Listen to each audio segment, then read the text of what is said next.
கர்ணனோட பூர்வ ஜென்ம ரகசியத்தை நம்ம இந்த வீடியோவில் பார்க்கலாம்.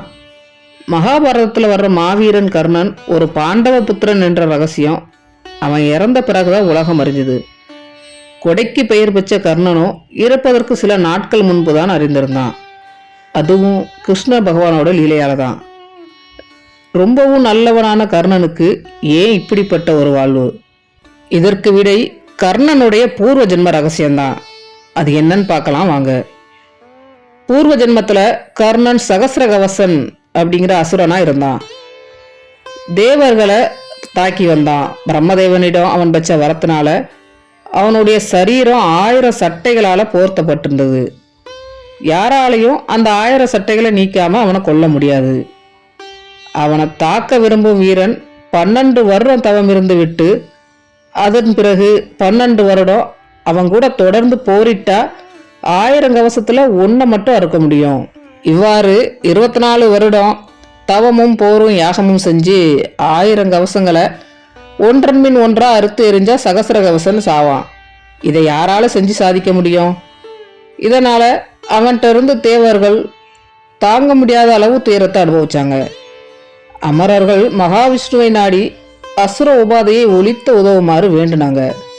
விண்ணவர் மீது இரக்கம் கொண்ட மகாவிஷ்ணு அசுரர் கொடுமையை ஒழித்து அமரவாசிகளுக்கு ஆறுதல் உண்டு பண்ண திருவுள்ளம் கொண்டு நர நாராயணர்களாக அவதரித்தார். சகசிர கவசனை கொள்றதுக்காக அவங்க கூட்டு முயற்சி செஞ்சாங்க. நரன் 12 வருடங்கள் தவம் புரிய நாராயணர் அசுரனுடன் போர் புரிந்து கவசம் ஒன்றை அறுத்து தள்ளினார். இப்படி பல வருடங்களா விடாமுயற்சி செஞ்சு 999 கவசங்களை அறுத்து எரிஞ்சாங்க. இதற்குள்ள பிரம்ம பிரளயமே வந்துட்டு எஞ்சி நின்ற ஒரு கவசத்துடன் சகசிர கவசன் சூரியலோகம் போய் சேர்ந்தான். இந்த சகசிர கவசனே அடுத்த ஜென்மத்துல சூரிய புத்திரனா கர்ணன் என்ற பெயரில் மீதமுள்ள ஒரு கவசத்தோடு பிறப்பு எடுத்தான். இந்த கவசமும் அறுக்கப்பட வேண்டியதே. இந்த காரியத்திற்காகத்தான் பகவான் மகாவிஷ்ணு நர ரூபத்தில் அர்ஜுனனாகவும் நாராயண அம்சத்தில் கிருஷ்ணனாகவும் அவதரிச்சாங்க. 12 ஆண்டுகள் பாண்டவர்கள் வனவாசம் செய்தது அந்த நரனுடைய 12 வருட தவமே ஆகும். ஒரு கவசத்தை இந்திரன் மூலம் நீக்கிய விஷயம் நாம் எல்லோரும் அறிந்ததே. கவசம் நீக்கியதால் தான் அர்ஜுனன் கர்ணனை கொல்ல முடிந்தது.